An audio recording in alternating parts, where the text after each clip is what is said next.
Hello guys, welcome to சுவையான சமையல். நம்ம சேனல்ல இன்றைக்கி என்ன வீடியோ பார்க்க போகிறோம்னா, இன்றைக்கி வந்து வெள்ளிக்கிழமைங்களா, வெள்ளிக்கிழமை ஈவினிங் ரொட்டீன் தான் பார்க்க போகிறீங்க. ஈவினிங் பார்த்தீங்கன்னா, இன்றைக்கி கொஞ்சம் சாப்பாடு வந்து ஏமா ஸ்டார்ட் பண்ணியாச்சு. வெளில பார்த்தீங்கன்னா, எங்கள் அப்பா, தாத்தா, தம்பிலாம் பார்த்தீங்கன்னா கிரிக்கெட் விளையாண்டுட்டு இருக்காங்க.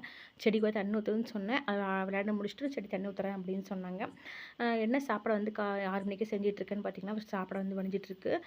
அதுக்கப்புறம் வந்து பார்த்திங்கன்னா, கத்திரிக்காயும் தக்காளி கடையில் பண்ணலாம் அப்படின்னு சொல்லிட்டு அதை பார்த்திங்கன்னா ரெடி பண்ணிட்டு வதங்கிட்டு இருக்கு. கத்திரிக்காய் மட்டும் வந்துச்சுன்னா எடுத்து கடைஞ்சிட வேண்டியதுதான். நல்லா மூடி வச்சிடலாம். நல்லா வந்து வணங்கி வேகட்டும். அப்புறம் வந்து கடைய முடியும். அப்போ ரசம் வைக்கலாம் அப்படின்னு சொல்லிட்டு ரசத்துக்கு தேவையான பொருள் எல்லாமே ரெடி பண்ணி வச்சுட்டேன். சீரகம், மிளகு, தக்காளி, புளி எல்லாமே கரைச்சி வச்சுட்டு, அது கொத்தமல்லி, கருவேப்பிலை, பச்சை மிளகாய் எல்லாமே எடுத்து வச்சுருக்கேன். ஒரு அடுப்பு ஃப்ரீயான பிறகு பார்த்தீங்கன்னா, இதை எடுத்து நம்ம ரசம் தடவி சுட்டுடலாம். அப்போ முட்டை வந்து வேக வச்சுருந்தேன். என்னன்னு தெரியல, சிம்மில் தான் வச்சுருந்தேன். ஆனால் அப்போயும் ஒரு முட்டை வந்து வெடிச்சு போச்சு. உங்களுக்கு பார்த்தா தெரியும்னு நினைக்கிறேன். அதை எடுத்து உரமா வச்சுட்டு மீதி முட்டையை வந்து ஆன பிறகு உளிச்சு வச்சிட வேண்டியது தான். காலைல வந்து பார்த்திங்கன்னா, காலைல மதியம் சாப்பாடு செஞ்சுருந்தேன். காலைல வந்து கத்திரிக்காயும் கடலக்கொட்டை வந்து பொடி பண்ணி பெட்டல் மாதிரி பண்ணியாச்சு.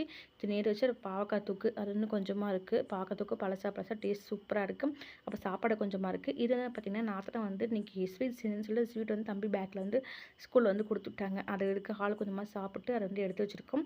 பார்த்தா நீங்கள் மதியம் வந்து கடைக்கு போய்ட்டு சோப்பு தூள், கறி மசாலா தூள், ஷாம்பு, கடுகு இன்றைக்கி எல்லாம் வந்து வாங்கியிருந்தாங்க. காய்கறி எல்லாமே வாங்கியிருந்தாங்க. காய்கறி பார்த்திங்கன்னா சுரக்காய், பூசணிக்காய், வெள்ளை பூசணி, இப்போ அதுக்கப்புறம் கேரட்டு, பீன்ஸு, நூக்கல்னு சொல்லிட்டு நிறையா காய், தக்காளி, கொத்தமல்லி, கருவேப்பிலைன்னு சொல்லிட்டு எல்லாமே வாங்கியிருந்தாங்க. ஏன்னா வீட்டில் வந்து எல்லாமே காலி ஆயிடுச்சு. இன்னும் நீங்கள் வந்து வாங்கிட்டு வந்துடுறேன் அப்படின்னு சொல்லிட்டு நீங்கள் எல்லாமே ஃபுல்லாகவே கம்ப்ளீட்டாக வாங்கிட்டாங்க. ஃப்ரிட்ஜே வந்து பார்த்திங்கன்னா ஃபுல்லாக இருக்குது.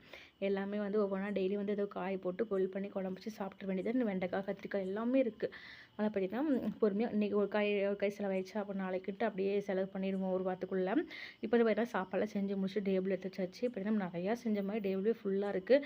ஏன்னா மதியம் செஞ்ச சாப்பாடு இருக்கிறனால அது கொஞ்சம் இருக்குது. அது வந்து மதியம் செஞ்ச சாப்பாடு தான். எது எங்கே இருக்குன்னு எனக்கே மறந்து போச்சு. இது மதியம் செஞ்சது வந்து இப்போ வடிச்சது.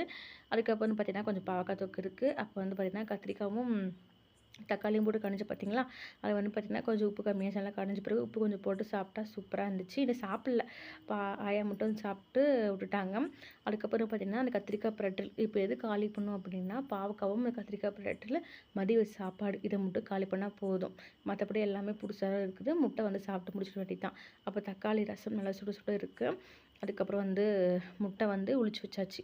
ஒரு முட்டை வந்து இதாகி போச்சுங்களா, மீது 9 முட்டை. அதனால் பார்த்திங்கன்னா அதை வந்து உளிச்சு வச்சுட்டு தம்பிக்கு வந்து ஒரு ஆம்லேட் வந்து போட்டு கொடுத்துடலாம் அப்படின்னு சொல்லி விட்டாச்சு. நீ நைட்டு எங்களுக்கு தான் சாப்பாடு நாங்கள் சாப்பிட போகிறோம். நீங்களும் வாங்க சாப்பிடலாம். உங்களுக்கு என்ன சொல்லி கண்டிப்பாக கமெண்ட் பண்ணுங்கள். பாய்.